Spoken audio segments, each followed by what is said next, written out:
You are listening to the Synapse Performance podcast with me, David Nolan, and today I am joined by researcher and coach Dr. Cody Haun.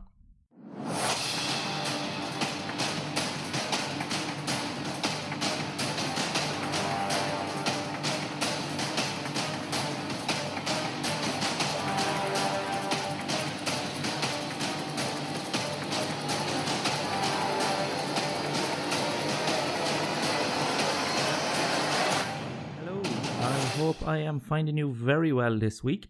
You are joining me today on episode number 71 of the Synapse Performance podcast.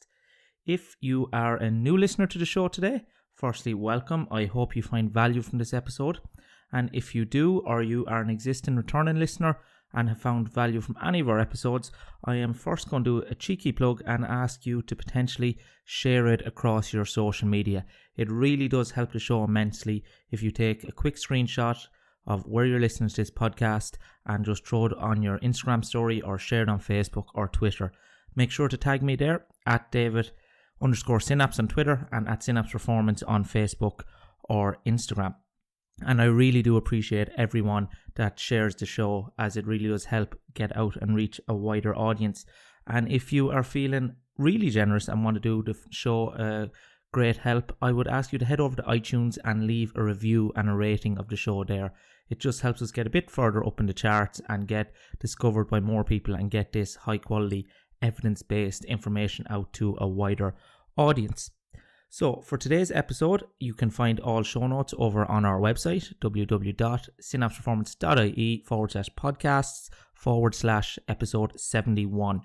And over there, you'll find details of all the services we also offer here at Synapse Performance, or coaching and consulting services. Today, I am joined by Dr. Cody Haun on the podcast. And Cody is a researcher who's just recently finished up his PhD and is interested in recovery and adaptation to exercise performance, and specifically has looked a lot into muscle hypertrophy and some of the nuances around there.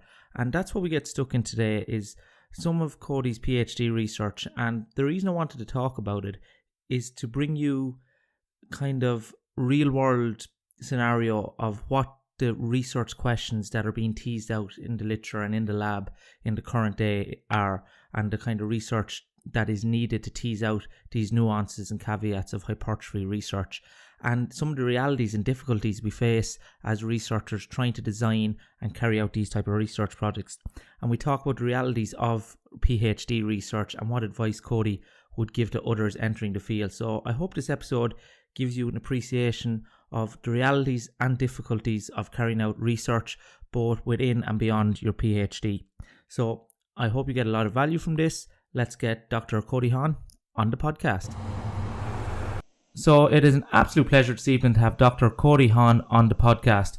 Thanks so much for coming and having a chat with me tonight, Cody. How are you doing, my man? I'm doing well, David. Thanks for having me on, man. You are more than welcome. So for a few people that may not be familiar with you and your background, could you give us just a brief synopsis of kind of what research you're involved in as a practitioner then as well, and kind of the journey that's brought you to where you are today? Yeah, so I just finished my PhD at Auburn University with Dr. Michael Roberts as my mentor, but I'll give an overview of where I started and what got me here. I started at East Tennessee State University in the States with Dr. Mike Stone. I got my bachelor's in exercise science, and I started personal training in undergrad while I was getting my bachelor's degree there at ETSU. That's in 2012.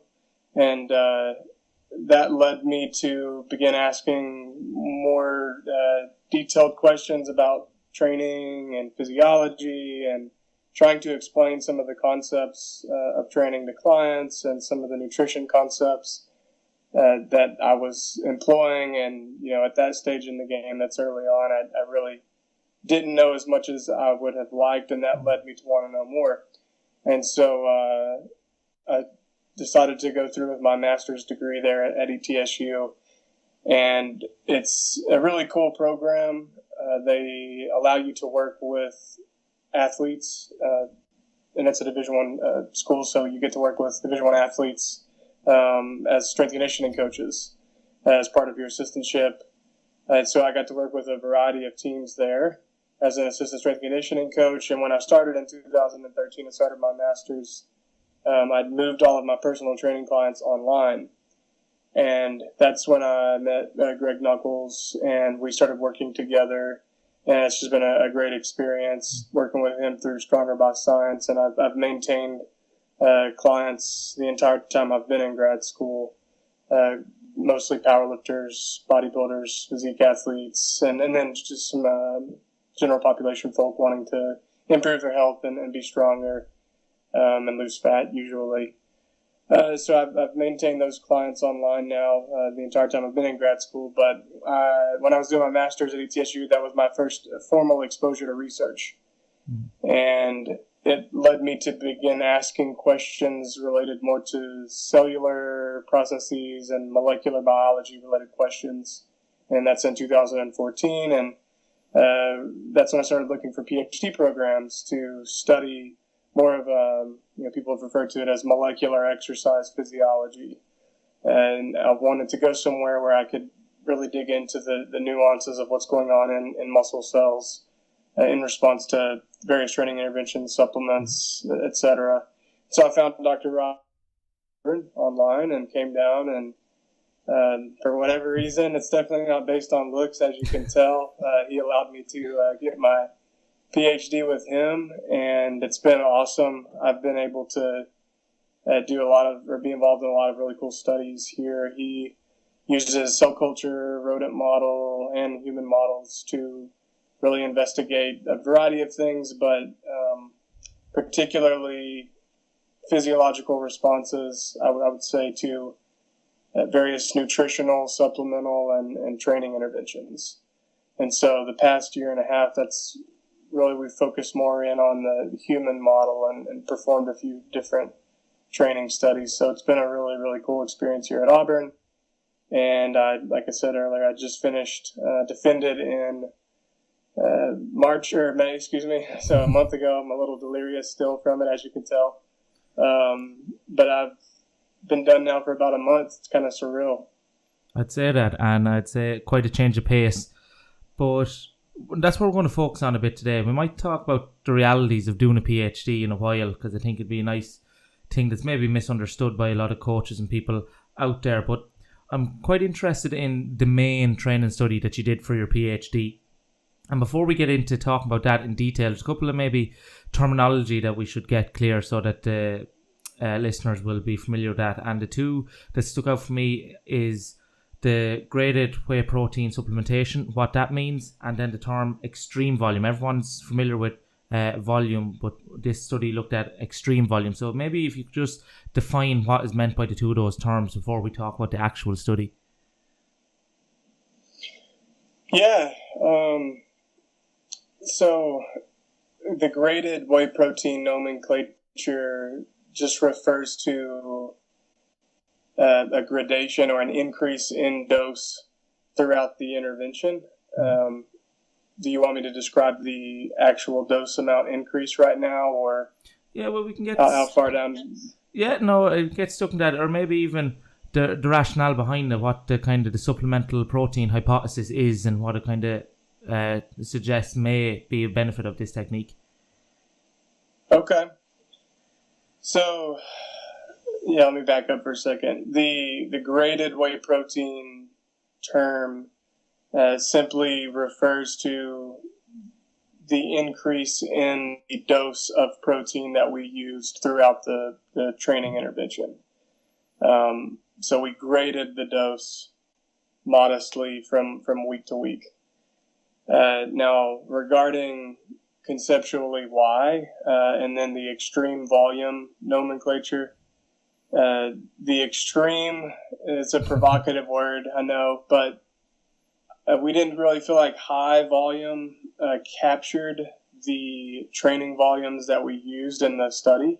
We intended to design a resistance training program, a short-term program. It was 7 weeks in total.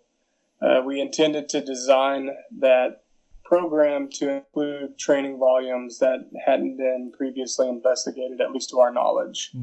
And we started relatively aggressively. So we use the word extreme because we felt like by definition it's higher than what others would have called high. So we chose that, and I can share the specific set totals if you would like. But just to give you a brief idea on the front end here, these guys worked up to 32 sets of 10 for 4 different exercises in a week's time. So 128 total sets of 10 at around 60% of their 1RM. So it was very high volume, extreme volume, if you want to stick to that word. Yeah. It was a lot of volume. Yeah, 100%. And I really do respect you for even carrying out that study. I imagine from a practical perspective, to get guys to go through that level of volume is insane. And maybe I'm going to play devil's advocate here for a second, because I know that the people are going to start to critique studies, which is in their nature. Why did you choose 60%? Because it seems a bit on maybe the lower end of the intensities we'd naturally see in these hypertrophy-based studies. Yeah. So part of the reason is we piloted the protocol on ourselves. My good friend Chris Van and I, we used a few different configurations the semester before, really 6 months before we did the study. And we used a variety of intensities. And as a practitioner, I've used a variety of intensities and approaches for multiple sets of 10. And, most people that have experience doing over 4 or 5 sets of 10 in a single session for particularly a barbell movement like squats will tell you that it's difficult. Anything above around 60% is not fun. But we had to standardize the dose in some way just based on the logistics, like you mentioned. And there are a few different ways that we could have done that. We could have had a standardized increase in the percentage of 1RM over the course of the study. We considered that. We considered a variety of different things. We actually thought about anchoring the alterations in volume to a reported rep in reserve value. So moving the load on the bar in response to the subject's reported rep in reserve value to target a certain rep in reserve value. But the more that we piloted it on ourselves and some volunteers, it's very, very difficult logistically to do that, especially when you start talking about we had 31 subjects in the study. It's very difficult to do that logistically and keep it standardized and be able to monitor all the techniques and make sure everyone's safe. So, yeah, we used 60% 1RM, and I can provide some defense as to why. There's I cited this in my dissertation defense. There's a good review from Jacques Portman's showing that, you see this, and he pulled quite a few different studies, fractional synthesis rate measurements, using a variety of 1RMs, percentages of 1RMs, and showed this pretty significant increase, you could say, an exponentiation in the slope of the line from around 30 or so percent to 60%. And then when you start measuring FSR in response to 60 or 70, 80, and 90, it doesn't really go up that much more. The change in fractional synthesis rate based on that average percent 1RM in a training study, when you get past 60%, the measured FSR rates are really similar. That's not to say 60% superior to heavier loads, but that does provide some rationale as to the effectiveness of the percent 1RM. And we were talking this before we started recording that a little bit. We also we instructed the participants to produce maximum force, to intend to produce maximum force to really recruit those high threshold motor units. And they were clearly fatigued towards the end of the study. That's sort of a brief, sense of why. And I guess let me add one more thing. Sorry, buddy. Stu Phillips' lab has shown clearly now along with Brad Schoenfeld did meta-analysis looking at low loads and high loads. And, the fact is you can grow from a variety of loads, as low as 30% 1RM. When you get below 30% 1RM, it's, obviously it's going to probably be less effective, but around there is just as effective so long as you're reaching a point of fatigue. So we weren't really too concerned with that. Yeah, and I 100% agree. And I think as someone who's involved in research myself, and I think for listeners, it can be often very easy to forget that these studies do have to be carried out with humans, and it can all the things that go into that. And I know personally, you got 31 participants through this program. If you had said it at 70% or 75%, I would be surprised if you had a man left standing at the end of 7 weeks. So we have to think what we can practically do as well. So we're talking about the study, but I'm just after realizing we haven't actually described the study. So if you'd like to give us just a brief overview of the study design and what the primary outcomes were and what the intervention was. Sure, man. So what really inspired the study, I remember having a conversation with, you mentioned Mike Israetel earlier. He was at ETSU when I was there. He was a PhD student. And Dr. James Hoffman as well. They were there when I was a little master student, and I would just follow them around, all these questions. And that's when they were really formalizing some of their volume landmark concepts. And, I was particularly interested then and still am, and that's why Dr. Israetel was on my committee. I've closely followed those concepts, right? This idea that there is a dose of training that represents an upper limit from which you can recover and adapt to.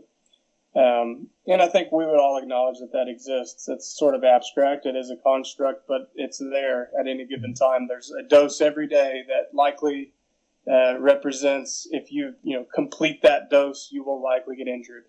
Or it's at least not as effective as another dose, right? So some of the things he was talking about there inspired me, and I've been interested in sort of this idea of, on today, what is the most effective training dose that I could complete or a client or an athlete? What's the best training decision we could make today? And so with particularly being interested in muscle growth, I was curious about an upper limit of adaptability to resistance training in context of like a mesocycle. What number of sets per muscle per week or per lift per week represents an upper limit? A point that if you go past it, it's not going to be any more effective and potentially detrimental. What is a decent ballpark for that? That's sort of what inspired the design. Now, like we mentioned earlier, these types of studies are really difficult to design and carry out and then recruit for. So there were some things that I had to move around, and, I didn't get like the ideal study that I really wanted. But we settled into this 7-week design that started with 10 sets of 10 reps at 60% 1RM for 4 different movements on Wednesday. So it was 3 days a week, Monday, Wednesday, Friday. On Wednesday, we substituted overhead press in for the bench press, and that was based on our experience during pilot testing. The pecs, front delts, and triceps started to really take a beating after about 20 sets.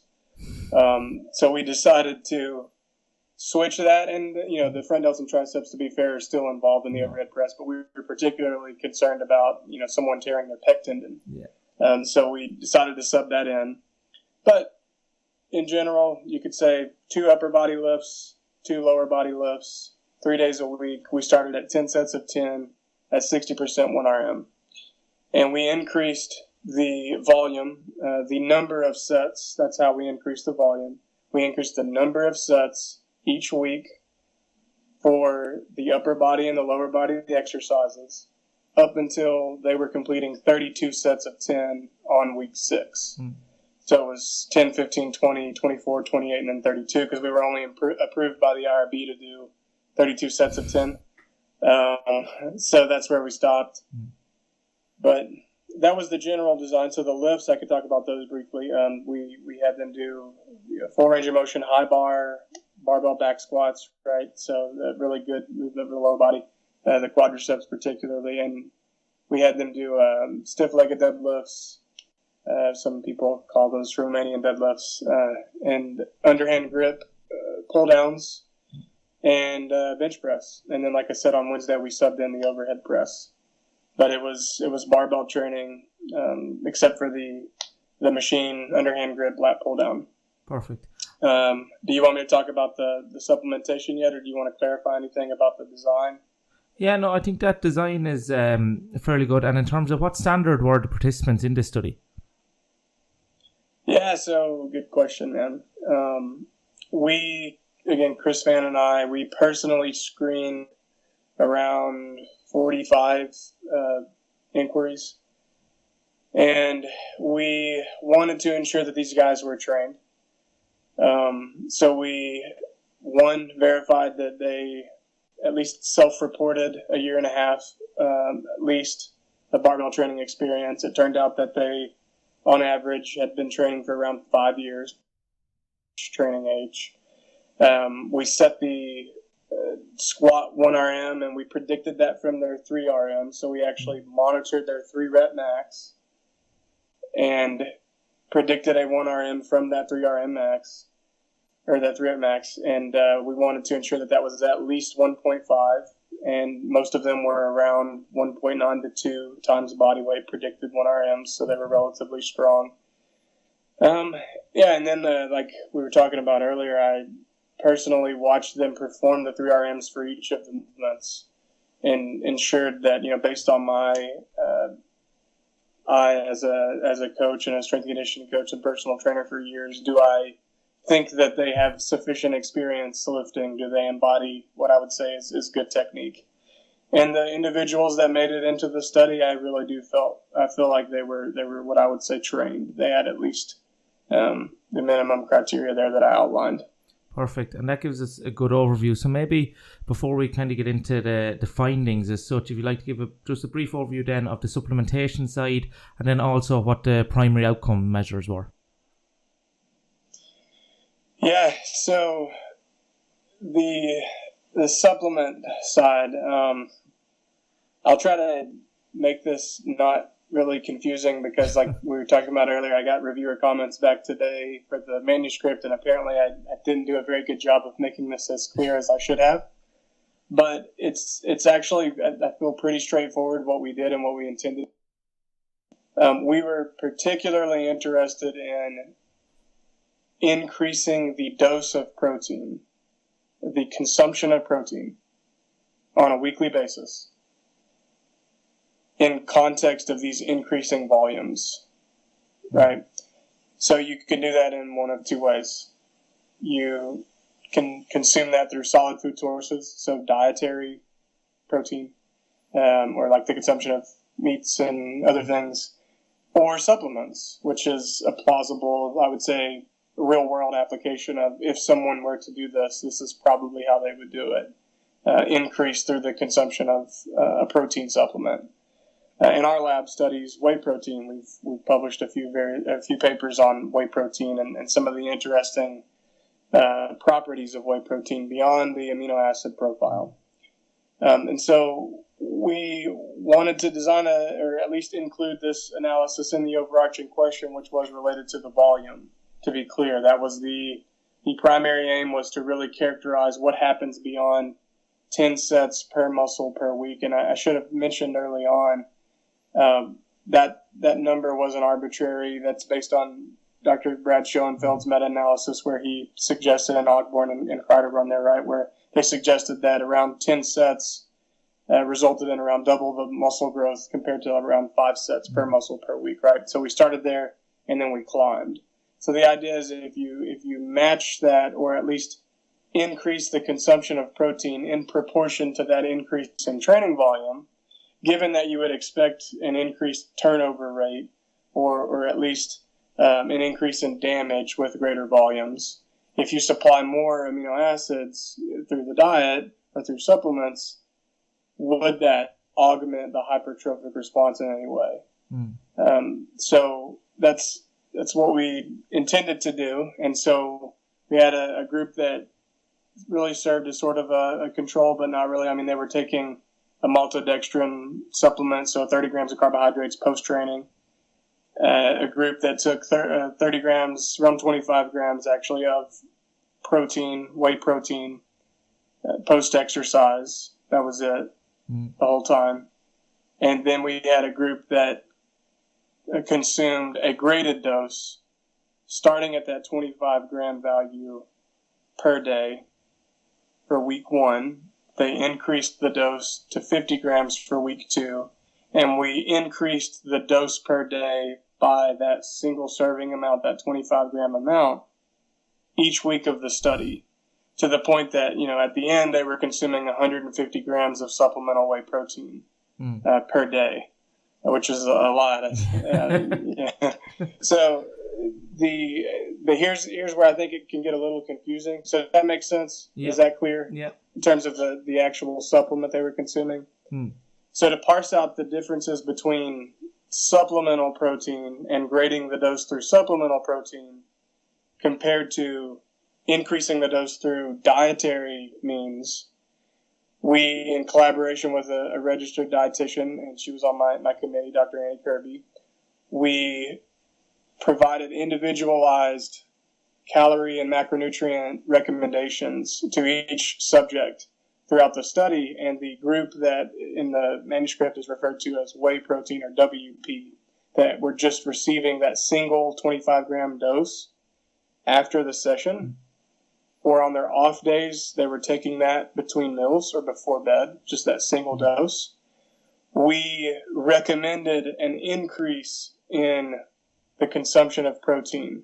Okay. In proportion to the increase in the supplement group. But we wanted them to get their increased protein intake through their diet. Okay. Whereas we provided the protein to the subjects in the graded whey protein group. Does that make sense? Yeah, it does. So we were aiming to have protein intake the same amongst all groups, but rather one group is getting predominantly the increased protein from a whey rather than from the dietary, to see if whey protein has a unique property itself. Yeah, I think that's pretty clear, Cody. And just what were then the main outcomes? What were you looking for? So if you'd like to what were the outcome measures, and then what were the findings of the study?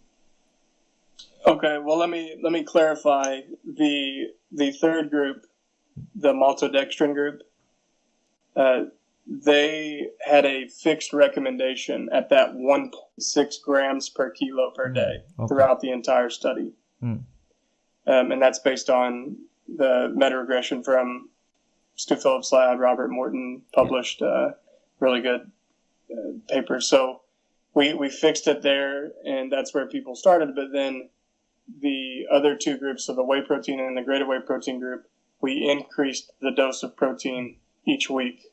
Okay. One was from the diet, or at least recommended to be from the diet. One was from the supplement. Perfect. So is that clear? Yeah, that's 100%. Okay, cool. Yeah, and so then you asked what were the results, right? Yeah. And then what were the outcome measures? So, we were particularly interested in hypertrophy. I don't think that we want to go down this rabbit hole today. This could be an entire separate podcast altogether. But what's interesting to me is what we actually think of as hypertrophy. So what most people would operationally define hypertrophy to be as an increase in muscle mass depends on how you actually measure that, right? And a lot of training studies use ultrasound. Some will use DEXA. Some will use biopsies. Some will use MRI, which is often considered to be the gold standard if you take multiple slices and analyze multiple regions or multiple limbs. So we used ultrasound, we used DEXA, and we used biopsies. I personally performed half of the biopsies, and we did biopsies we did biopsies at obviously halfway through after week 3, and then after week 6 and after week 7. So week 7, and this is an analysis we're performing now, week 7 was a deload. Yeah. And so we wanted to characterize the effects of a deload. My friend, like I mentioned, Chris Van, he was my right-hand guy throughout the entire process. He's going to be writing that data up, and he's digging into that now. But we took biopsies, and we did, we conducted the DEXA scans and the ultrasounds of the quadricep, the bicep lateralis, and biceps muscle.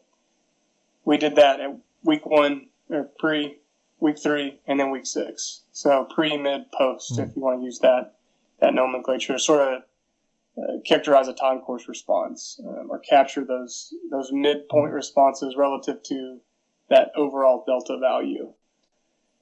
So we had sort of multiple layers of measurement that I would be comfortable saying would reflect hypertrophy. And there wasn't, you would say, any, people use significance if you based it on a p-value. Very few things were significantly different.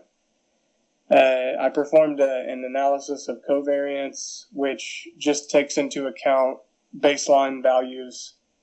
And in terms of hypertrophy dependent variables, there wasn't really much of a difference between groups. What was really fascinating, and like I said, I don't know how far down you want to go because this gets a little weird. From pre to mid, CSAs of both fiber types decreased and then increased. Ultrasound of the quadricep, the VL, decreased. The thickness measurement decreased and then increased. And what was interesting is the DEXA value, so that whole body scan, it continued to increase from pre to mid and then from mid to post. Okay. And fortunately, in collaboration with Dr. Jordan Moon, we also included body water measurements. And so this is a device, it's called a BIS device. It stands for bioelectrical impedance spectroscopy. And it's different from BIA, which uses a smaller number of frequencies. So don't want to get too much into detail of that. But basically, the BIS seems to be more sensitive, and it's been validated with D2O and sodium bromide. So it's really good at parsing out extracellular and intracellular water alterations along with that total body water measurement. Because you as well as I know, right, one of the first questions people ask with resistance training studies is often like, well, did you measure water, right? Like, did you control for that? Because you're obviously stupid, you're a scientist, and you don't think about this shit, right?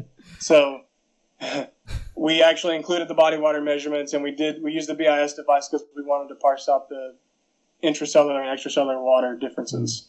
And so what was really fascinating is from pre to mid, when you take that DEXA, which is regarded as, people still hate on this measurement, and it does have limitations, but it is regarded as a clinical standard measurement of muscle mass. And when you take the pre to mid values for fat-free mass, they increased around 1 kilo on average. So this is across groups because there weren't any significant differences based on ANCOVA.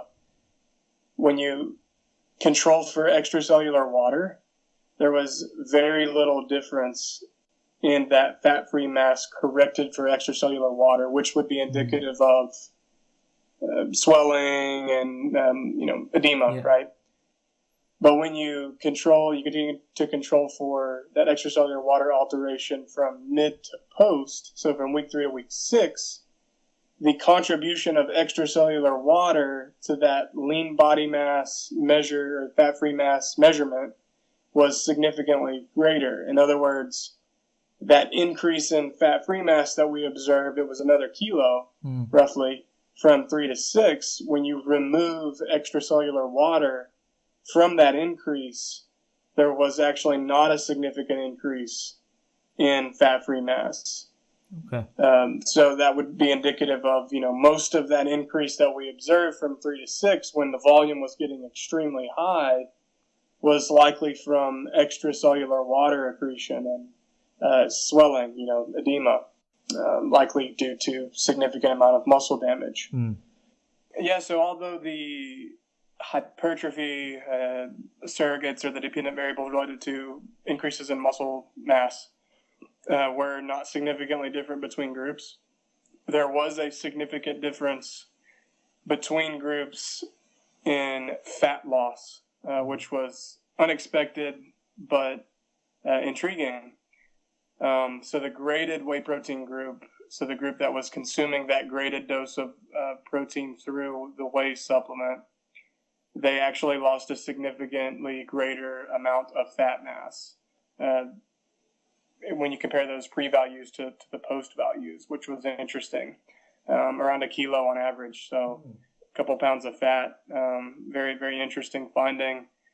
And what's I think interesting as well is 3 years ago, Dr. Roberts and my good friend Dr. Brooks Mobley, they did a study in rodents actually where they looked at different concentrations of whey protein in food and compared the effects of those differing amounts of whey protein, and it was actually different hydrolysis fractions compared to like water.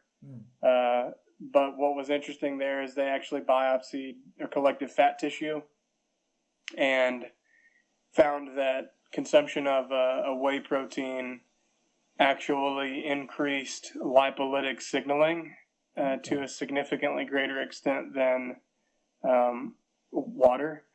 So that's odd, right? But what do I mean by lipolytic signaling? So they actually extracted the fat tissue. Subcutaneous fat particularly was interesting, and they looked at different mRNA and protein expression patterns, but one that really popped was hormone-sensitive lipase, and which is obviously a critical step for the breakdown of a fat cell, phosphorylation of it. So, and they found that it was significantly increased in the group that consumed the whey protein. And there were a few different divisions of that, but the long story short there is that the rodents that consumed the whey protein versus the water, there was increased lipolytic signaling or signaling that would be related more to breakdown of fat tissue. And so that's kind of connecting some of that rodent data potentially. We didn't take fat biopsies in this study. I wish we had, because we actually did that in Brooks' dissertation. We actually collected fat biopsies, and I have a paper coming out looking at different protein expression patterns in fat tissue from Brooks' dissertation. And, fat is respondent, obviously, to resistance training. And so we looked at different expression patterns in the fat we biopsied from that study. But maybe that rodent data translates to human in this case, because the point remains that the group that consumed the graded whey dose lost more body fat, whatever that was, whatever caused that, right? We're not entirely sure, but it doesn't seem to be related to calories, because between groups, we monitored daily calories, and we only included subjects who logged every day in the analysis, which unfortunately was like 19 out of 31. Yeah. But between groups, there weren't any significant differences in calories. That's certainly interesting, and I think we'll probably look forward to future research coming out, kind of try to tease out maybe what's unique about whey protein from that perspective. And from a practical perspective, would that, if we were to interpret that, would that suggest that the volumes were above and beyond what was actually beneficial towards muscle hypertrophy, the level of damage that was being caused, as you said, was causing edema and swelling, that it wasn't having a beneficial hypertrophy effect? Excellent question, man. Honestly, I think we really have to do another study with more people before, and this is going to be different in different populations and probably even different between sexes. When we start thinking about untrained versus trained and so on and so forth, right? But in this trained individual cohort, these young men, healthy young men, it's close. Numerically or based on an average, it was still increasing. Even when you control for extracellular water, it was still increasing from week 3 to week 6, right? So I think by definition, that's not an exhaustion point or a saturation point. Now, what would have been interesting, but we can't do that here in Alabama. We can't do multiple DEXA scans that close together. We're limited to like 3 a year. So that was really the most we could do, but I would have loved to have had a measurement after week 4, after week 5, and then again, really weekly measurements would have been awesome. And of course, I would have loved to do have done MRIs, right? That would have been amazing. But maybe you guys at Synapse can give us like $1 million and we can just purchase a unit. But they're expensive, man, and then the radiation is high. Anyways, it's not radiation.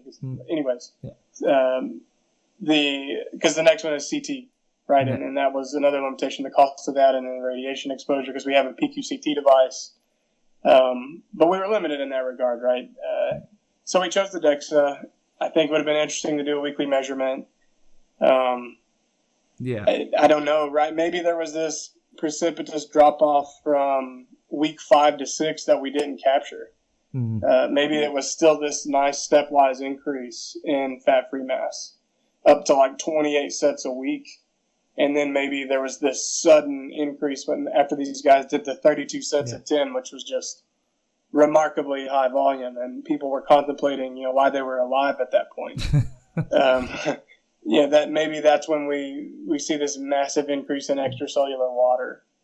So it's difficult to say. I think we're pretty close though around that 32 sets of 10 value, and practically, man, it was very difficult to fit that many sets in for 4 exercises in 2 hours. Yeah. So in terms of like ecological validity, who would actually do this?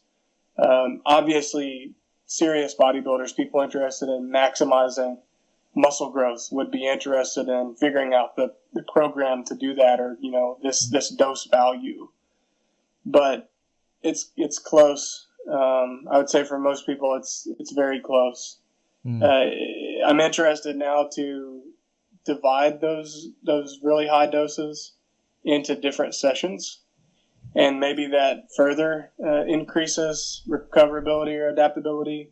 Hackett has some older data showing that that's a pretty good idea to split volume up into 2 separate sessions, maybe AM and PM. So I think we still have a lot of work to do to really answer that confidently.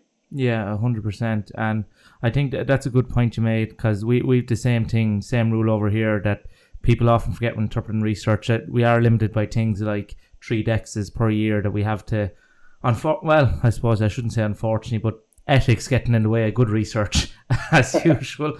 But yeah, man, and you got to think, like, we were also trying to get the biopsies through too, and then fortunately we have a really nice internal review board here, institutional review board, so they're pretty cool about biopsy studies. But this is, we did a study last year that was 6 biopsies in like a week, which is a lot.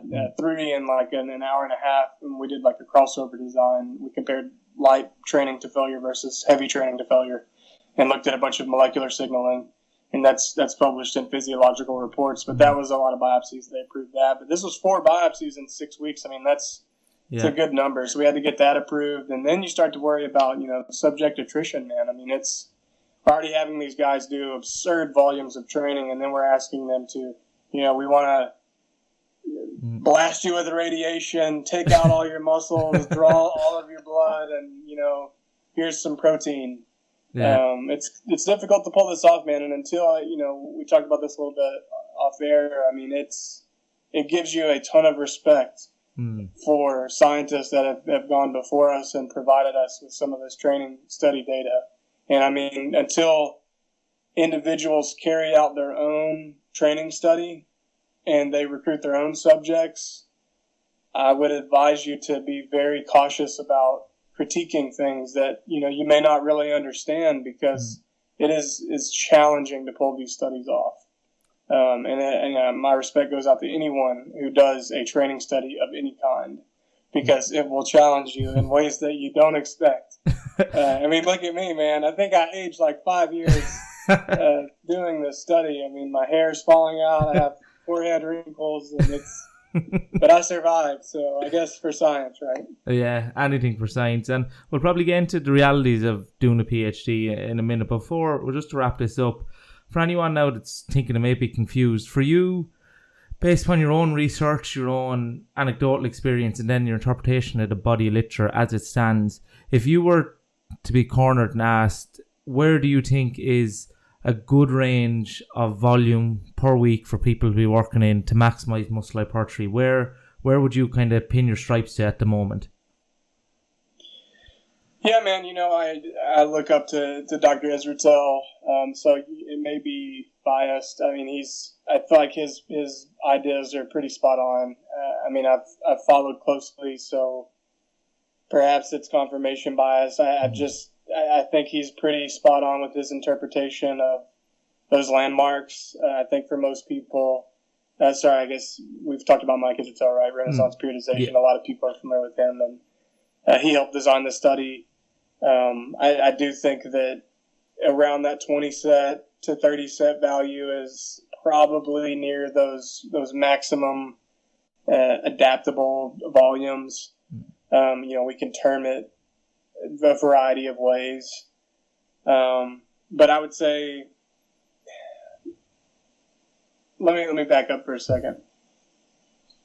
I appreciate the terminology, like the MEV, the minimum effective volume, and the MAV concept and the MRV concept, and these concepts, right? I would generally agree that they exist. Regarding, though, this upper limit and like hypertrophy volume, if we're talking about how many sets should I do to grow the most muscle in a week's time or in a block of training, and this is something Mike pointed out, I mean, these are moving targets. So that's what makes it difficult to say 15 for you, David. You're going to do 15, and that's your effective dose, spot on. The complexity of biology, man, and how things change on a daily basis, it's very difficult to pinpoint a value. I think, it's moving, and it depends on a variety of factors. But if we take this mesocycle concept, which is an age-old concept for a reason, and we talk about this structure of programming training, and so we organize it into about 6 or 8 weeks. Sometimes less, sometimes more, depending on the person. If you start out around that 8 to 10 set value, I'm confident in saying that's a really effective dose. Around 60 to 80% 1RM. That's a per week value. And if you increase the dose anywhere between 2 and 5 sets, and or the intensity, probably both being a nice strategy, up to that 20 or 30 set value, I think it's a really effective model, man. But I would say it's individualized. Yeah. The recommendation should be individualized, right? There are some indicators of when it's time to stop increasing it. I think we have some follow-up analyses that we're doing. I think that we could talk more about maybe some other time, but there are inter-individual differences, right? It's a very, I would say there's a lot of heterogeneity in the response, right? There's a whole responder, non-responder concept. We're digging into the data now to associate some of those observations with different biomarkers, and we're hopefully going to have enough money to do some genotyping, but it's going to depend on the person. And I'm particularly interested to see when certain hormones and questionnaire responses, because we collected profile and mood state data, and different things changed in these responders, or you could say low responders versus high responders, and how that would feed into identifying the answer to your question, which would be like this dose, this ideal dose that we're chasing. Is there some practical stuff that we can use that would indicate it's time to deload? Because it's sort of black magic, right? A lot of times it's, how do you feel? Did you sleep well? And stuff like that. And performance metrics, right? Like, were you able to match the previous week's training volume? Sorry, I'm probably rambling now. So that's perfect. And I think, as always, with most of these things, it comes back to, we always kind of default to, inter-individual differences, and it is going to be individual, and some experimentation and self-monitoring is going to be required. But I think as a general overview, that's perfect, and people have a good idea where we're coming from. So the final thing I'd like to talk about, and I think it's a good time to get you, Cody, because as you said, you're only a month out of the PhD and still delirious, as you said, so still kind of before you've come back to reality. And I know from my own personal experience and from friends and colleagues that when people consider either applying for a PhD or what a PhD is and whether it have value for them, there's a lot of misconceptions out there. So first of all, as a coach, did you find juggling a PhD and coaching commitments difficult? And do you think it's made you better as a coach and practitioner? Was it difficult? Yes. Getting a PhD, of course, I think will depend on where you go. I can't compliment my mentor enough. Dr. Michael Roberts is his name. I mean, man, he's an incredible person. So I think that selecting a good mentor is really the key to surviving it with your mental health intact, especially if you are doing anything on the side.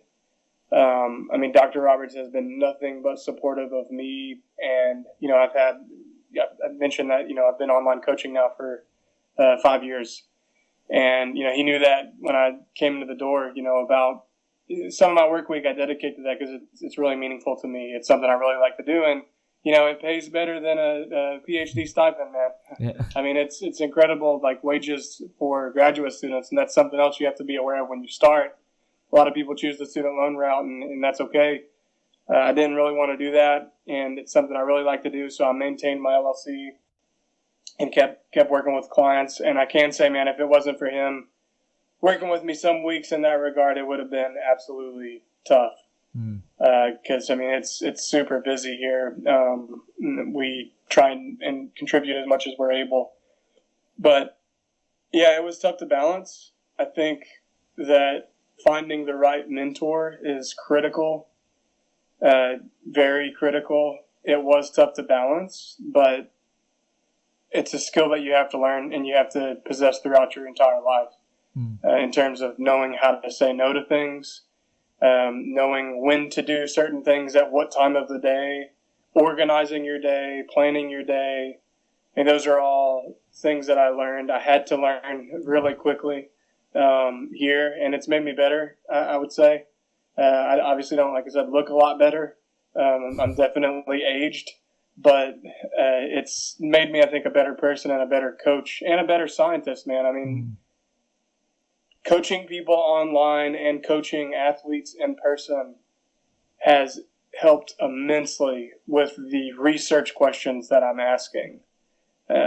Being in the practical setting and training myself and training real people, I think it gives you some really unique insight into what people will actually do and what people are actually interested in, right? Yeah. Right? If our mission really in science and with research in our field is to make people's lives better, I think it's important to be aware of what people are doing in the real world with their training. And, working with higher level athletes, man, I mean, unless you're really I've been fortunate to work with some really strong people. Last year I had a guy squat over 700 here in Alabama at a meet, and, you put those numbers down on paper or spreadsheet, and until you are responsible and you are the one that's making that decision, the things that you think about and the questions that you're asking, like, is the connective tissue intact? Is this a good decision? All these different things that go through your head when you're programming for someone, man, I really think it's made me a better coach. Yeah, 100%. And was there any kind of aspects of the PhD or the whole thing in its entirety that maybe was unexpected or you didn't anticipate when you entered into the PhD? Yeah.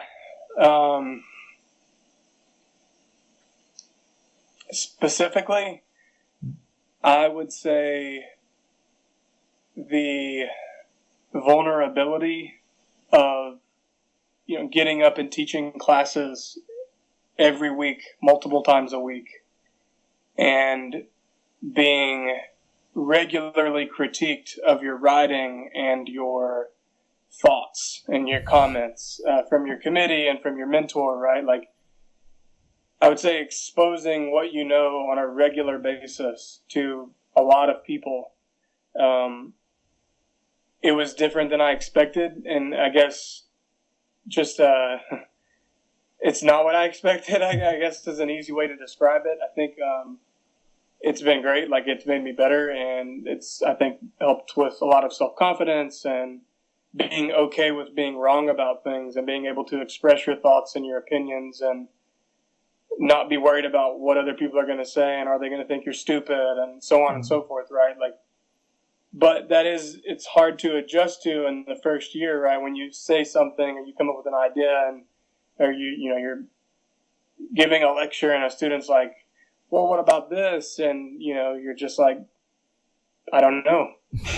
That can be a really humbling experience. And of course, man, I mean, working with the committee and, spending hours designing this elegant study and then, considering all these different things, and then you write it up and you propose it and you're talking and they're just like, that's not good.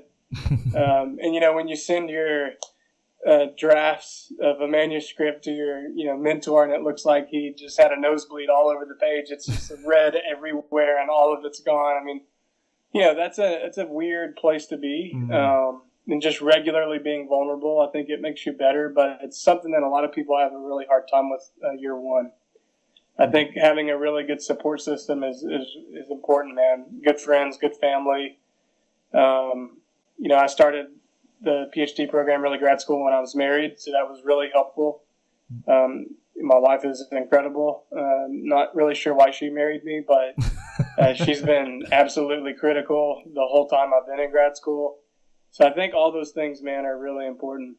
Yeah, and I can only empathize because it is very difficult to open yourself up to criticism at that one time. And I think, as you said, it is very rare that in our profession as coaches that we ever really expose ourselves and show another individual, this is all I know, and usually does. And rarely we're usually talking to people that know less than us, but when you're in a position like that, you're only talking to people who know more about the field than you do. So right. To say, this is all I know about a concept, it really is a humbling experience. And if you were starting all over again, Cody, or there was someone who was just entering into it now, what advice would you give yourself starting over again? I would say learn how to say no early. Now, that's not meant to be like mean or say like no to everything except what you want to study. I think being helpful and being a good colleague and being a good friend and a team player is super important. But I think the biggest thing for me, and it's just sort of the way that I'm wired, I have a pretty extroverted and I would say extreme work ethic. So I want to get involved in a lot of things and be productive, and I want my work to be meaningful. And I want to try and make the most of each day and each opportunity professionally. So, you're young and naive when you come into the PhD program, or, if you're not a traditional student, you may be just naive to some of this, but it's really easy to get involved in a lot of projects all at once.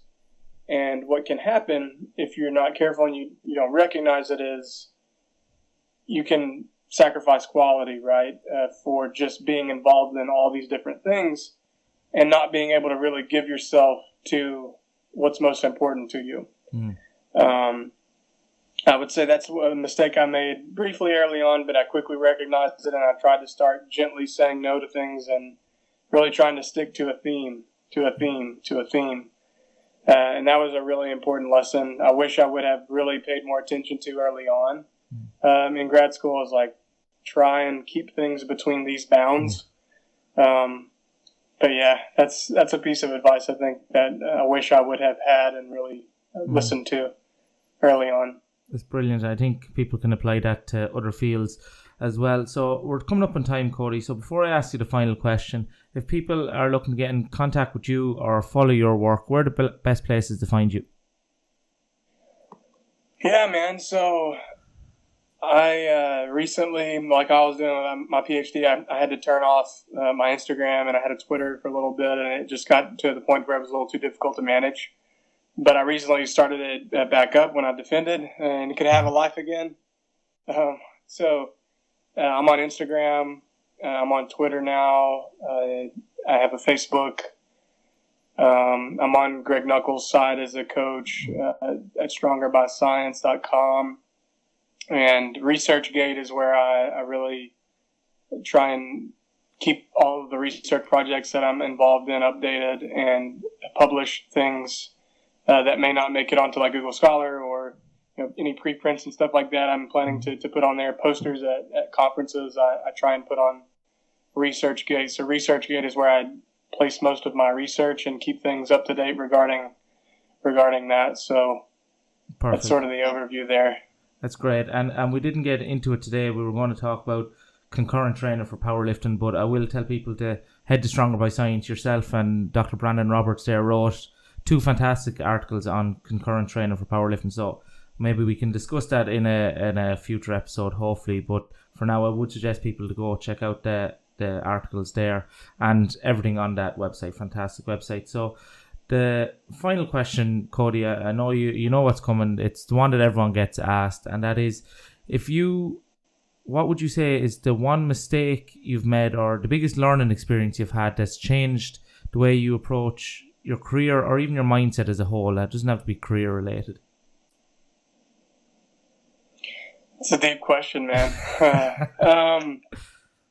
Man, it's tough to say one because I've made a lot of mistakes.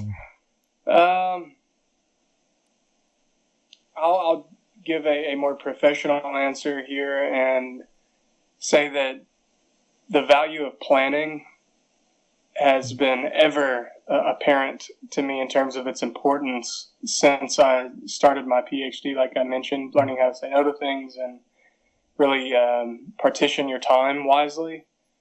I would say not planning effectively and really counting the costs of certain decisions and projects. I mean, this extrapolates to everyday life as well, and with relationships and friendships and family. Like, always be aware of the consequences of your decisions and really try and plan. But particularly, man, when it comes to, I think, training and research, having a plan, at least a framework, and being aware of, the if-then logic of these plans is super important. And it's a mistake that I've made in the past, just assuming things would take care of themselves and somehow the universe would ensure that my fate is positive. The main thing, man, I would say is I wish I could have changed here and there is planning better. Was that a corny answer? No such thing as a corny answer. That's perfect. Sweet, man. It's been a pleasure having you on this evening, Cody. Thanks so much for coming on and having a chat about your research this evening. Cool, man. Thank you so much, and hopefully we'll be able to do this again sometime. And there you have it. That was episode number 71 with Dr. Cody Haun. As I said at the beginning of the podcast, if you took value from this, I would really appreciate you sharing it across your social media or leaving a review on iTunes, Stitcher, Spotify, wherever you listen to the show. I'd also like to take this opportunity to say you should never hesitate to get in contact with me personally if you want to reach out, suggest a guest for the podcast, or just have a question or want to have a chat. My email is david@synapseperformance.ie. Always open to any questions or anyone that wants to reach out and connect. You can feel free to add me on any of my social medias there and reach out that way. So I hope you got a lot of value from today's episode. Next week I am joined by Jacob Skepis, where we have a really good chat about the realities of coaching and some of the difficulties we face as coaches and some of these personal difficulties that we shouldn't be afraid to talk about. A really enjoyable episode. You'll take a lot of value, so make sure you are subscribed to the podcast so you don't miss that one. Until next week, guys, have a great one.